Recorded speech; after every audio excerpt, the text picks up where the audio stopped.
বন্ধুরা, এখন থেকে কিন্তু আর দুধ জ্বালানোর সময় দুধ ফেটে গেলে একদমই ফেলে দেবে না। কেননা আজকে নতুন একটা জিনিস দেখাবো। চলো ফেটে যাওয়া দুধ দিয়ে কী করা যায়। তো আমি একটা লেবু নিয়ে নিয়েছি, আর বিশ্বাস করো এক পিস লেবুর দাম নিয়েছে 7 টাকা। তোমাদের ওখানে লেবু কত করে পিস অবশ্যই কিন্তু কমেন্টে জানিও। গরম পড়তে না পড়তেই এই অবস্থা।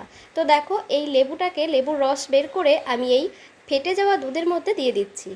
ফেটে যাওয়া দুধের মধ্যে দিয়ে আমি কিছুক্ষণ অপেক্ষা করব, 5 থেকে 10 মিনিট অপেক্ষা করতে হবে। আর এই যে লেবুর রসটা দিলাম, এটা একটু নাড়াচাড়া করে দেবো। দুধটা প্রথমে কিন্তু জাল করতে গেছিলাম, তাই কিন্তু গরম আছে। আর এখানে আমি 500 গ্রাম মতো দুধ জাল করার জন্য নিয়েছিলাম। তোমরা কিন্তু এটা এমনিতে ইচ্ছে করেও বানাতে পারো, আবার ফেটে যাওয়া দুধ দিয়েও বানাতে পারো। দেখো, ছানা আর দুধ কিন্তু আলাদা হয়ে গেছে। এবারে এটাকে আমি ভালো করে একটা ছাঁকনির সাহায্যে ছেঁকে নেব। ছেঁকে নিলেই কিন্তু পুরোপুরি দোকানের মতো ছানা রেডি হয়ে যাবে। তাই এবার থেকে আর ফেটে যাওয়া দুধ কিন্তু কেউ ফেলে দিও না। চলো ছানাটা একটু কেটে দেখাই। দেখো, পুরোপুরি কিন্তু দোকানের মতন, আর খেতে কিন্তু প্রচণ্ড টেস্ট। একবার বানিয়ে দেখো, তারপর বলবো।